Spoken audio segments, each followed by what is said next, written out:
God's guidance of his people in spite of their unfaithfulness. A Maskil of Asaph. Listen, my people, to my instruction. Incline your ears to the words of my mouth. I will open my mouth in a parable. I will tell riddles of old, which we have heard and known, and our fathers have told us. We will not conceal them from their children, but we will tell the generation to come the praises of the Lord, and his power and his wondrous works that he has done. For he established a testimony in Jacob, and appointed a law in Israel, which he commanded our fathers that they were to teach them to their children, so that the generation to come would know, the children yet to be born, that they would arise and tell them to their children, so that they would put their confidence in God and not forget the works of God, but comply with his commandments, and not be like their fathers, a stubborn and rebellious generation, a generation that did not prepare its heart and whose spirit was not faithfully to God. The sons of Ephraim were archers equipped with bows, yet they turned back on the day of battle. They did not keep the covenant of God and refused to walk in his law. They forgot his deeds and his miracles that he had shown them. He performed wonders before their fathers in the land of Egypt, in the field of Zon. He divided the sea and caused them to pass through, and he made the waters stand up like a heap. Then he led them with the cloud by day and all the night with a light of fire. He split the rocks in the wilderness and gave them plenty to drink like the ocean depths. He brought forth streams from the rock and made waters run down like rivers. Yet they still continued to sin against him, to rebel against the Most High in the desert. And in their heart they put God to the test by asking for food that suited their taste. Then they spoke against God. They said, "Can God prepare a table in the wilderness? Behold, he struck the rock so that waters gushed out, and streams were overflowing. Can he also provide bread? Will he prepare meat for his people?" Therefore the Lord heard and was full of wrath. And a fire was kindled against Jacob, and anger also mounted against Israel, because they did not believe in God and did not trust in his salvation. Yet he commanded the clouds above and opened the doors of heaven. He rained down manna upon them to eat, and gave them food from heaven.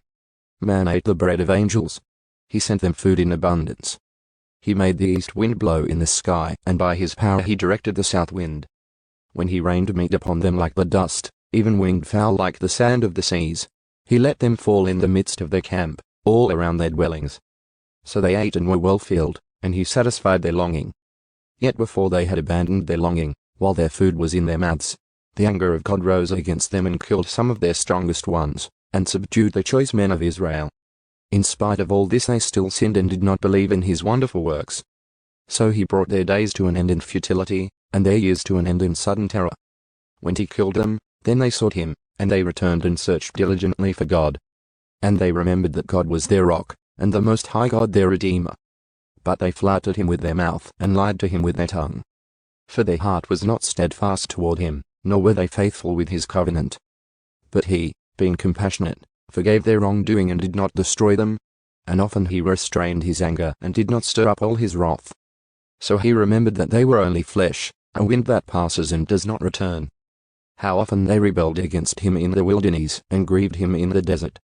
Again and again they tempted God, and pained the Holy One of Israel. They did not remember his power, the day when he redeemed them from the enemy, when he performed his signs in Egypt and his marvels in the field of Zon, and turned their rivers to blood, and their streams, so that they could not drink. He sent swarms of flies among them that devoured them, and frogs that destroyed them. He also gave their crops to the grasshopper and the product of their labor to the locust. He destroyed their vines with hailstones and their sycamore trees with frost. He also turned their cattle over to the hailstones, and their herds to bolts of lightning. He sent his burning anger upon them, fury and indignation and trouble, a band of destroying angels. He leveled a path for his anger. He did not spare their souls from death, but turned their lives over to the plague, and struck all the firstborn in Egypt, the first and best of their vigor in the tents of Ham. But he let his own people out like sheep, and guided them in the wilderness like a flock. He led them safely, so that they did not fear, but the sea engulfed their enemies. So he brought them to his holy land, to this hill country which his right hand had gained. He also drove out the nations from them and apportioned them as an inheritance by measurement, and had the tribes of Israel dwell in their tents. Yet they tempted and rebelled against the Most High God and did not keep his testimonies, but turned back and acted treacherously like their fathers. They turned aside like a treacherous bow. For they provoked him with their high places and moved him to jealousy with their carved images. When God heard them, He was filled with wrath and he utterly rejected Israel, so that he abandoned the dwelling place at Shiloh, the tent which he had pitched among people, and he gave up his strength to captivity and his glory into the hand of the enemy. He also turned his people over to the sword, and was filled with wrath at his inheritance. Fire devoured his young men, and his virgins had no wedding songs. His priests fell by the sword, and his widows could not weep. Then the Lord awoke as if from sleep, like a warrior overcome by wine. He drove his adversaries backward. He put on them an everlasting disgrace. He also rejected the tent of Joseph, and did not choose the tribe of Ephraim, but chose the tribe of Judah, Mount Zion, which he loved.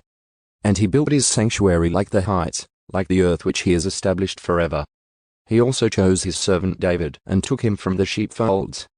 From the care of the ewes with nursing lambs he brought him to shepherd Jacob, his people, and Israel his inheritance. So he shepherded them according to the integrity of his heart, and guided them with his skillful hands.